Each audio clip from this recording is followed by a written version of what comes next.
I drove home with both hands steady on the steering wheel, the radio turned off, the pie still sitting untouched on the passenger seat beside me.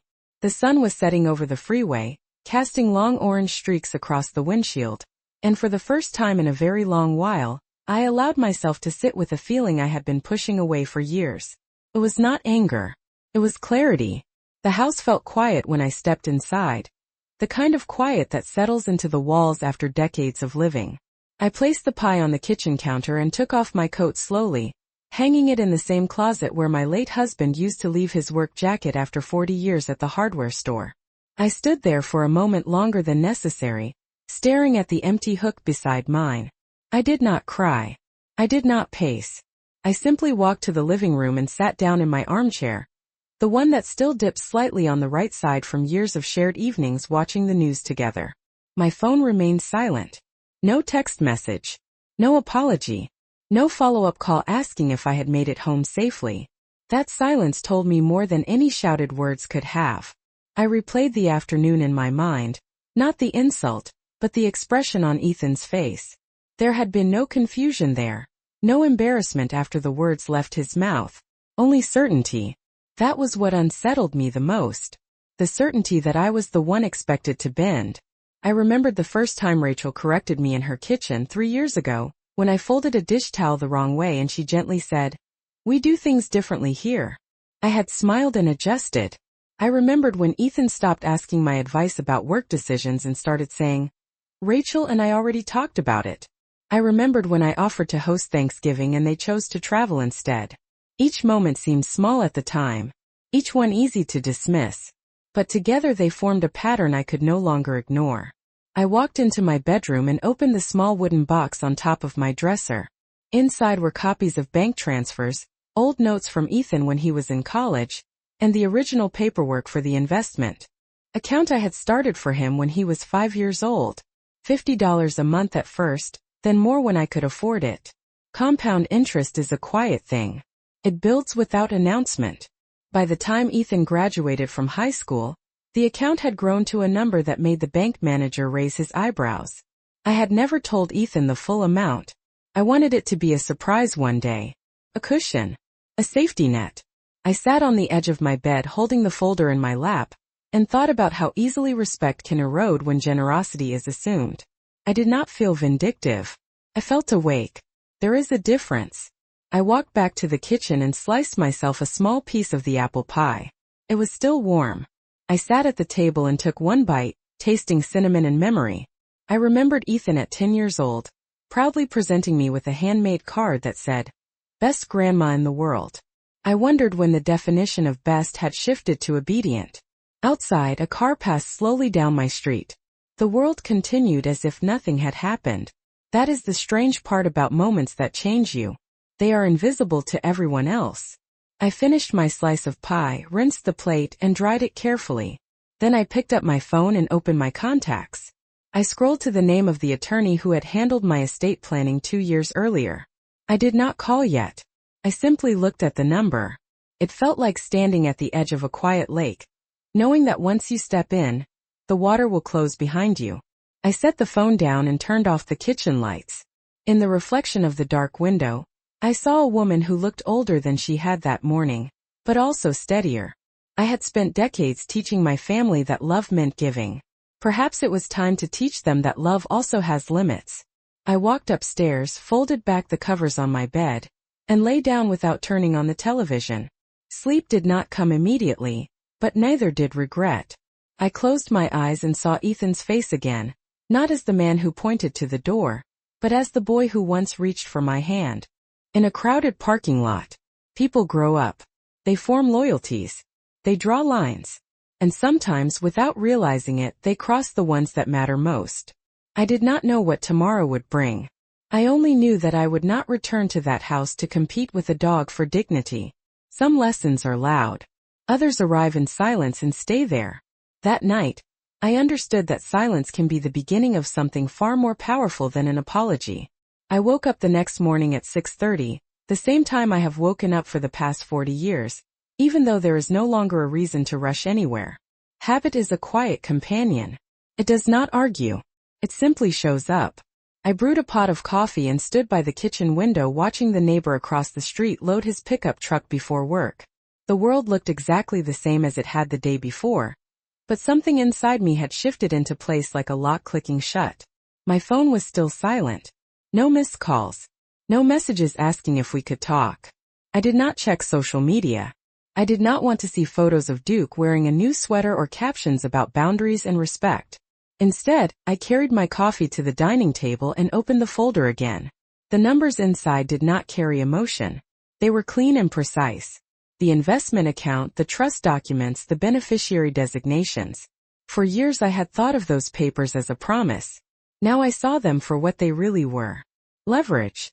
Not to hurt but to define limits. I finished my coffee and called the attorney whose number I had stared at the night before. His receptionist answered in a calm voice and scheduled me for 10:30 that morning. I dressed carefully, not in anything flashy, just a navy blouse and gray slacks. Presentation matters. It always has. When I arrived at the office building downtown, the lobby smelled faintly of polished wood and lemon cleaner. I checked in and sat in a leather chair that was too soft for my liking. I thought about Ethan as a child sitting beside me in church, whispering questions about why the pastor wore certain colors on certain days. He had always been curious, always observant. I wondered when curiosity turned into certainty. The attorney greeted me with a firm handshake and led me into his office. Sunlight streamed through tall windows behind his desk. I placed the folder in front of him and spoke evenly. I did not recount the argument. I did not mention the dog. I simply said that I wanted to review my estate plan and make some adjustments. He nodded and asked practical questions. Did I still wish to leave the majority of the investment account to my grandson? Did I want to maintain the same distribution schedule? I folded my hands in my lap and considered the answers carefully. I told him that I wanted the funds redirected into a charitable scholarship in my late husband's name, one that would support first-generation college students in our county. Ethan would still receive something, but not the cushion I had quietly built for decades. Not without understanding what respect costs. The attorney made notes. There was no drama in the room, just paperwork and signatures. When I left the building, I felt neither triumphant nor bitter. I felt balanced. On the drive home, my phone buzzed for the first time since yesterday afternoon. I glanced at the screen at a red light. Ethan. I let it ring twice before answering. His voice sounded different. Not angry. Not loud. Uncertain. He said he had been thinking about what happened.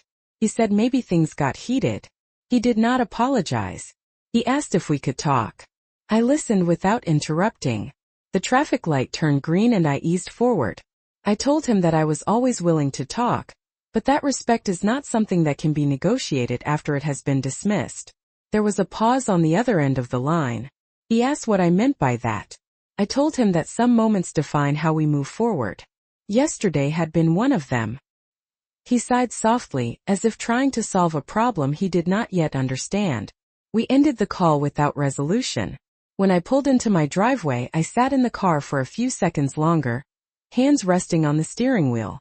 I thought about the years I had spent cushioning every fall, smoothing every conflict, absorbing every sharp edge so my family would not feel it. Protection can turn into permission if you are not careful. I stepped out of the car and walked inside my house. It felt steady, solid, mine. I set my purse on the counter and moved through each room slowly, not searching for anything, just acknowledging the life I had built on my own terms. Later that afternoon, I received an email confirmation from the attorney's office summarizing the changes we had discussed.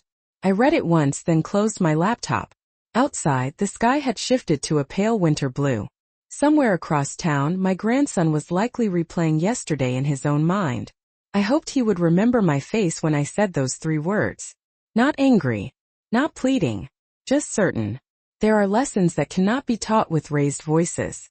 They are taught with distance. And sometimes, distance is the only language that carries weight. I did not hear from Ethan again for 3 days. 3 quiet, ordinary days that felt heavier than they should have. I went to the grocery store on Tuesday morning, compared prices on produce like I always do, and exchanged polite small talk with the cashier who has worked there longer than Ethan has been alive. Life continued in its steady rhythm, but beneath that rhythm there was a new layer of awareness. I was no longer moving through my days assuming my place in someone else's home. I was moving through them knowing exactly where I stood. On Wednesday afternoon, Daniel called. My son rarely calls without a reason. His voice carried that careful tone he uses when he wants to smooth something over before it turns into a crack. He said Ethan had told him about the argument. He said Rachel felt disrespected. He said Duke is like family to them. I listened. I let him finish every sentence. When he paused, waiting for my response, I asked him one question. I asked if he truly believed that asking not to be barked at required an apology. There was a silence on the line that stretched long enough for me to hear him exhale. He said it was not about the dog. I told him that I agreed. He tried to laugh it off, to frame it as a misunderstanding between generations. I did not argue. I simply said that misunderstandings are cleared with humility, not ultimatums. He did not have an answer for that. After we hung up, I sat at my kitchen table and looked at the small calendar hanging by the refrigerator. Thanksgiving was 2 weeks away. For years I had hosted, then I had adjusted to their schedule, then I had been informed of their plans. I wondered if this year I would be expected to show up and pretend that nothing had shifted. I imagined walking into that living room again, the dog at my ankles, Rachel's polite smile fixed in place, Ethan waiting to see if I would bend first. The thought did not make me angry. It made me tired. Later that evening, my phone chimed with a text from Ethan. It was short. He wrote that he did not mean to hurt me, but that I needed to understand that Duke is important to him. I read the message twice. There was no apology there. Only explanation. I typed slowly, choosing each word with care. I told him that loving a pet does not require diminishing a person. I told him that respect is not divided into portions depending on who is in the room. I told him that I had always wanted him to build a home filled with loyalty and warmth, but that loyalty without perspective can turn into arrogance. I did not mention the attorney. I did not mention the changes I had made. Some decisions do not need to be announced to be real. He did not respond that night. The next morning I found myself thinking about the day he was born. Daniel had called me from the hospital just after dawn. I remember driving 40 miles in a light spring rain, my hands trembling with excitement. When the nurse placed Ethan in my arms, he was wrapped in a striped blanket, his tiny fingers curling instinctively around mine. In that moment I promised myself that I would always be a steady presence in his life. I kept that promise. I attended school plays, soccer games, college orientation. I wired money when pride kept him from asking directly. I defended him when others doubted him. Steadiness, however, does not mean surrender. By Friday afternoon, Ethan called again. His voice was quieter than before. He asked if we could meet somewhere neutral, maybe for coffee. I could hear something new in his tone. Not defiance. Not certainty. Uncertainty. I agreed to meet him the following day at a small cafe halfway between our homes. After I ended the call, I stood in front of the mirror in my hallway. The woman looking back at me did not appear fragile. She appeared composed. I realized then that the shift was not only in how they saw me, it was in how I saw myself. I had spent years believing that my role was to absorb tension so others would not have to feel it. But sometimes tension needs to be felt in order to teach. That evening, I prepared a simple dinner for myself and set the table properly, even though no one else would join me. I placed a cloth napkin beside my plate and poured a glass of water into a real glass. Not the plastic one I use when I am in a hurry. Small gestures matter. They remind you of your own worth. As I ate, I considered what I would say the next day. Not to win. Not to punish. But to define. I would not argue about a dog. I would speak about dignity. I would not recount every dollar I had given. I would speak about values. When I cleared the dishes and turned off the kitchen light, I felt an unfamiliar sense of anticipation. Not fear. Not regret. Anticipation. Because for the first time in a long time, the conversation would not be about smoothing things over. It would be about drawing a line and standing behind it. I arrived at the cafe 10 minutes early and chose a small table near the window where the morning light spilled across the polished wood floor. The place smelled of fresh coffee and toasted bread. And for a moment I allowed myself to remember the dozens of times I had taken Ethan out for hot chocolate after school when he was small. Back then he would slide into the booth across from me, cheeks flushed from the cold, talking about spelling tests and playground arguments as if they were world events. Today, when he walked through the door, he looked older than his 26 years. His shoulders were tight, his steps slower than usual. He spotted me and hesitated for half a second before coming over. I stood to greet him. I did not hug him. He ordered a black coffee. I ordered tea. We sat in silence until the barista called his name.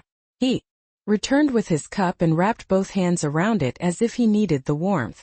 "Grandma," he began, then corrected himself. "Margaret." I noticed that. I did not comment on it. He said he had been thinking about what I told him on the phone. He said he did not mean to make me feel small. He said he was trying to protect his home. I listened carefully. When he finished, I asked him what protecting his home meant. He frowned slightly, searching for words. He spoke about boundaries, about loyalty, about how Duke is family to him and how Rachel expects support. I nodded once. Then I told him something I had learned long before he was born. I told him that loyalty without fairness becomes blindness. I told him that a home is not protected by demanding apologies from the people who helped build it. He looked down at the table. I could see the conflict moving across his face.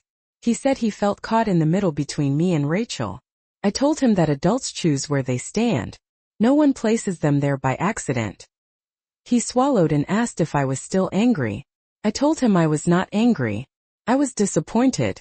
There is a difference. Anger fades. Disappointment lingers. He finally met my eyes. For a moment I saw the boy who once reached for my hand in crowded parking lots. He asked me what he should have done differently. That question mattered. It meant he was thinking. I told him that when someone you love feels uncomfortable in your home, you do not demand submission. You ask what happened. You listen. You decide with fairness, not pride. I did not mention the investment account. I did not mention the scholarship. This conversation was not about money. It was about character.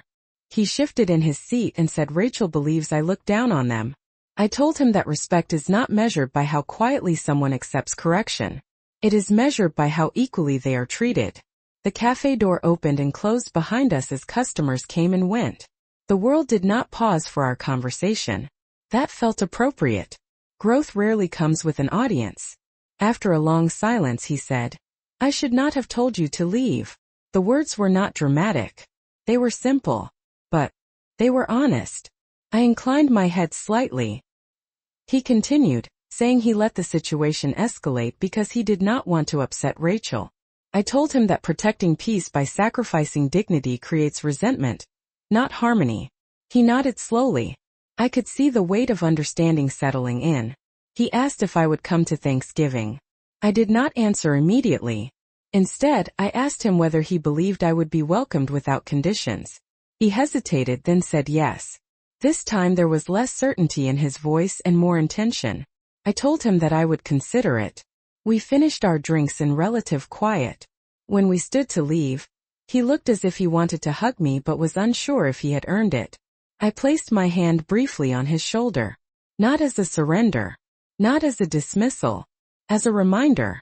"Remember this moment," I said again, softer this time. He nodded. As I walked out into the crisp air, I felt something shift, not fully repaired but no longer ignored. The line I had drawn was still there. The difference was that now he could see it too. I did not give Ethan an answer about Thanksgiving right away. I went home after our meeting and let the quiet of my house settle around me like it always does in the late afternoon. The sun moved slowly across the hardwood floors, and I stood in the kitchen rinsing a single teacup, thinking about how easily a family can drift into patterns without noticing who gets pushed to the edges. The conversation at the cafe had shifted something in Ethan, but I knew change does not root itself in one afternoon. It needs reinforcement. That evening Daniel called again. His voice carried less tension this time. He said Ethan had spoken to Rachel after our meeting. He said there had been a long discussion. I did not ask for details. I only listened. He told me Rachel felt that I questioned her authority in her own home. I told him that authority and respect are not the same thing. Authority demands obedience. Respect is earned and returned.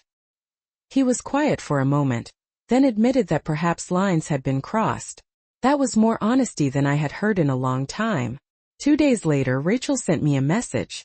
It was carefully written, polite, measured. She said she was sorry if I felt uncomfortable.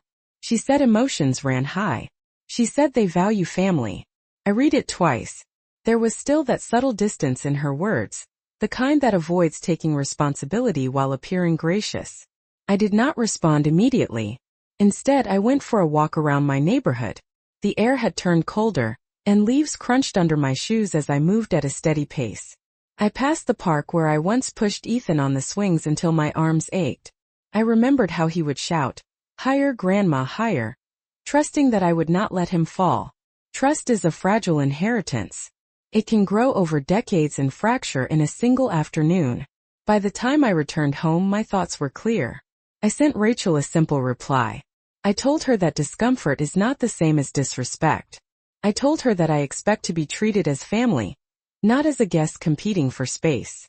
I told her that if we are to move forward, the expectation of apology must never again be directed toward me for asserting basic boundaries. The message was firm but calm. I did not accuse. I did not threaten. I simply defined. Later that night, Ethan called once more. His tone was different again. There was less defense, more reflection. He said he had been thinking about what I told him regarding loyalty and fairness. He admitted that he reacted quickly because he felt judged in front of Rachel. I told him that confidence does not require performance. It requires balance. He asked if I would come for Thanksgiving dinner and promised that things would be different. I listened carefully to the way he said it. Not rushed. Not pressured. Intentional. I told him I would come for dessert, not the full evening. That way, if the atmosphere felt strained, I could leave gracefully. He agreed without protest. That agreement mattered. It showed he understood that rebuilding trust takes patience. After the call, I sat in my living room and looked at the framed photographs on the mantel. There was one of Ethan at age 12, holding a fishing rod at the lake with my late husband standing behind him, guiding his hands.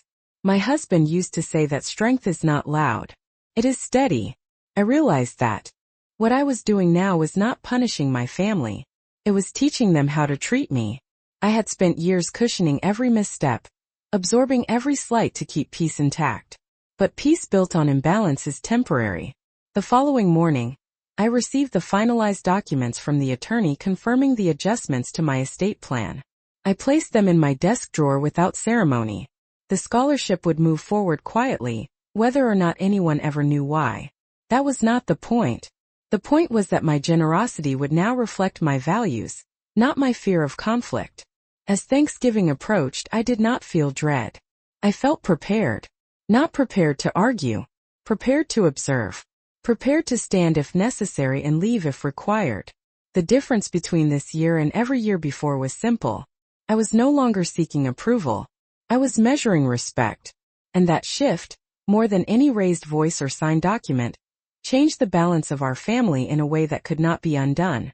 I arrived at Ethan's house on Thanksgiving just before 4 in the afternoon, carrying a glass pie dish wrapped carefully in a clean white towel. I had chosen to bake pecan pie this year instead of apple. A small change. Intentional. The driveway was already lined with cars, and I could hear muted laughter through the front door before I rang the bell. When Rachel opened it, her smile was polite but softer than usual. She stepped aside and said she was glad I came. I nodded and walked in, taking in the familiar scent of roasted turkey and cinnamon candles. Duke trotted toward me, tail wagging, but this time he stopped a few feet away. Ethan must have trained him to sit before approaching. That detail did not go unnoticed. I placed the pie on the kitchen counter and greeted Daniel with a brief hug. The room felt measured, like everyone was aware of the fragile space between us. I chose a seat at the dining table where I could see everyone clearly. Conversation moved cautiously at first. Small talk about work projects, weather forecasts, and holiday travel plans. No one mentioned the argument from weeks earlier. They did not need to. It hovered quietly in the background. When dinner was served, Ethan stood at the head of the table and said a short prayer. He thanked God for family, for second chances, and for learning to listen. The words were simple, but they were deliberate. I kept my eyes open during the prayer and watched him. His voice did not waver. After the meal, as plates were cleared and desserts were arranged, Duke wandered near my chair again. This time, Rachel gently called him back before he could bark. She did not look at me while doing it, but she did it.